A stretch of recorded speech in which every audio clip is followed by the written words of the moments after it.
Hey guys, what's going on? Welcome back to my channel. I am Nanny Joanne, soon to be Mommy Joanne, and this is a follow-up video to the video that I just posted on my interview with two doulas.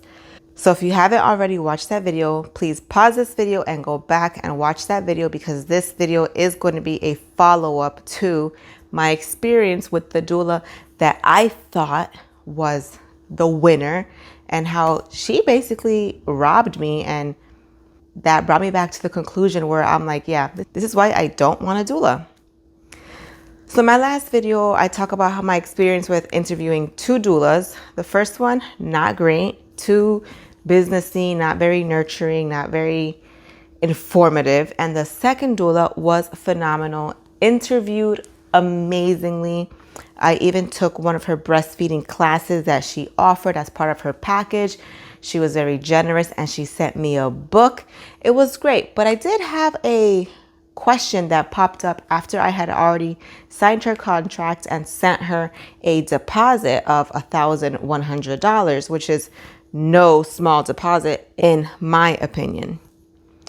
So the question was, hey, good morning. What is your COVID-19 policy when it comes to mask wearing?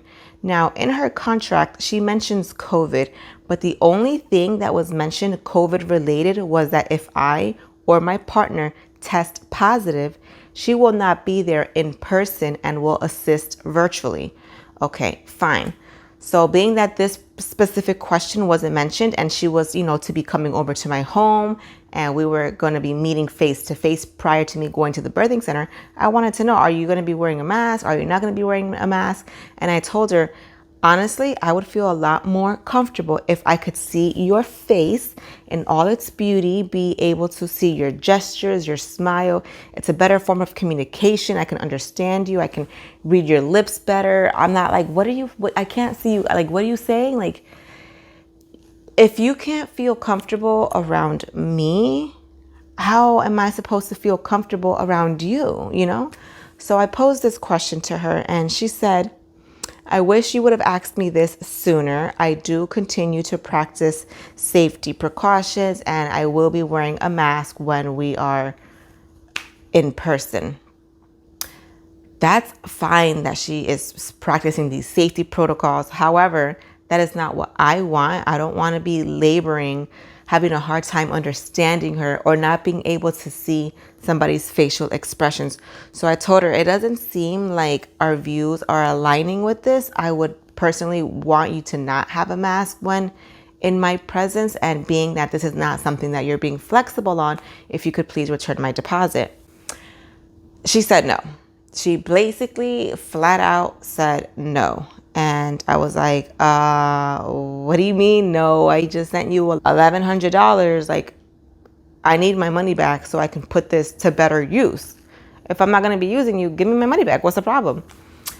So I told her, do you mind having a conversation with me? I can't talk right now, but at 1 p.m. I'll be free. And she basically says, I'm not going back and forth with you. It's over. I wish you best of luck. I basically summarized everything she said. She was not as kind, if you will. And the mere fact that you didn't even allow for a 5-10 minute convo to clear the air where there might have been possible miscommunication via text messaging, or where we simply could have reached some kind of middle ground, it really showed a lot about her character. Like, you're supposed to be someone who helps women in these hard times. You're supposed to be empathetic. You're supposed to be, caring and conscious of people's mental, physical, and financial state. Like, money doesn't grow on trees. I don't have $1,100 to just shed out to somebody who is unappreciative and is not being considerate of my needs. So the audacity for her to do that was extremely, extremely disappointing. So I left it at that. I didn't even write back. I held my tongue, and immediately I contacted her superiors. I contacted the birthing center and I contacted her supervisor that's in charge of the doulas at the center. I even offered to pay her for the class that I took, because she took time to teach me that class, and for the book. I'm like, hey, you can take this out of my deposit. And she was basically like, no, that's not how this works. All right. So I proceeded to contact her supervisor, and she told me, I can't believe that so-and-so did this. I've worked many years with her. It's kind of unbelievable that she would be so unempathetic towards you during your time. However, the doulas at the birthing center are independent contractors, meaning that they don't work for the birthing center, so they don't respond or have like a manager or somebody who oversees them. They all have their own contracts, their own stipulations. Nobody knows how much they charge. So technically, like, there's nobody to report them because they're their own boss. They're their own business. And I was like, well, I understand that. However, they represent the birthing center. And right now, this woman, she's not the image of the birthing center that I had in mind. She told me that she was going to contact the woman and get her side of the story, which I understood. And I also sent her the thread with the timestamps so that she can read it for herself. And even though she didn't want to like agree with me, at the end, she told me, I understand where you're coming from, and I don't think that this was handled in the most professional way. I believe that this could have been fixed through a conversation if she would have allowed that to occur. And I'm like, yeah, absolutely, perhaps. She's like, needless to say, I'm guessing if I talk to her, you don't want to hire her. I'm like, yeah, absolutely not, because she already showed me who she really was, and I don't want anybody like that in my life. She's a shark. She's a shark. Like, no, thank you. I don't like snakes. I don't like sharks. No, thank you. I don't like those kind of people. I was like, if you could please help me out in any way, I'm not looking for my whole refund. If she'd be generous enough to give that to me, great. But something, I can't just be out $1,100. Like, you know what I'm saying? So I sent her everything that I had, and coincidentally, she told me that the following day she was actually going to have a meeting with the board at the birthing center, and that she was going to bring my situation up. Cool. So I also shot the woman who runs the birthing center an email, and I briefly explained to her what happened.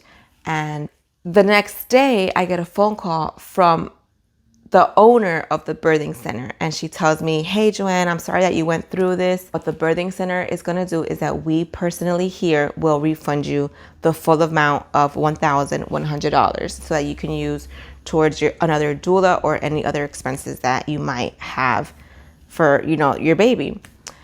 I honestly was so grateful, and I was just like, I didn't have any words for her. I just got really emotional, because it's hard to be shown evil and then to see the good in people. It's like, wow, there really are people out here who are terrible, mean, just nasty people. And then to see the opposite side of that, somebody who understands you and who can appreciate you as a client and knows like, all right, somebody did her wrong, let's make this right, so that her experience is a positive one.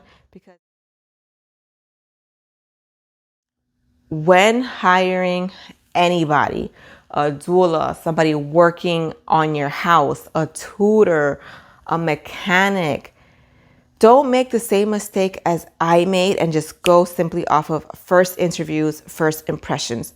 Get their contract, read their contract. I mean, as I did, go over it with your husband, as I did, but then sit on it. Sit on it for at least a minimum of 7 to 10 days, just in case any questions or any thoughts or any concerns pop up that may not have popped up within that first consultation. Because trust me, not all the questions that you have are going to come to mind within that first interview.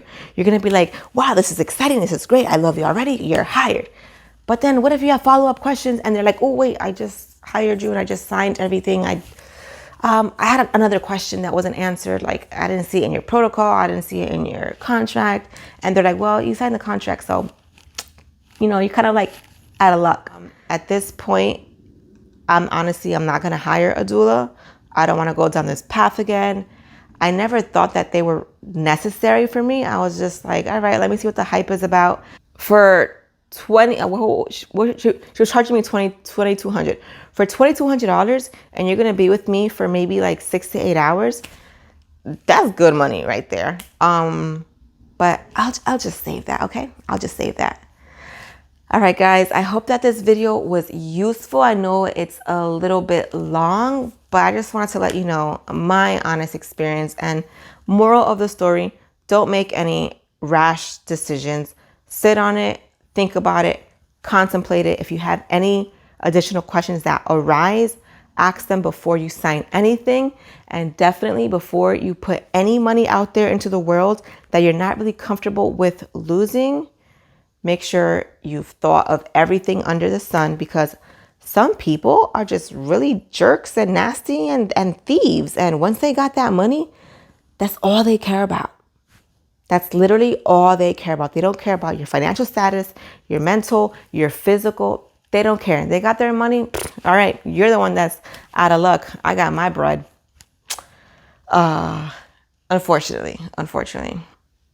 All right, guys. Well, I'll see you guys all next time with more. Bye now.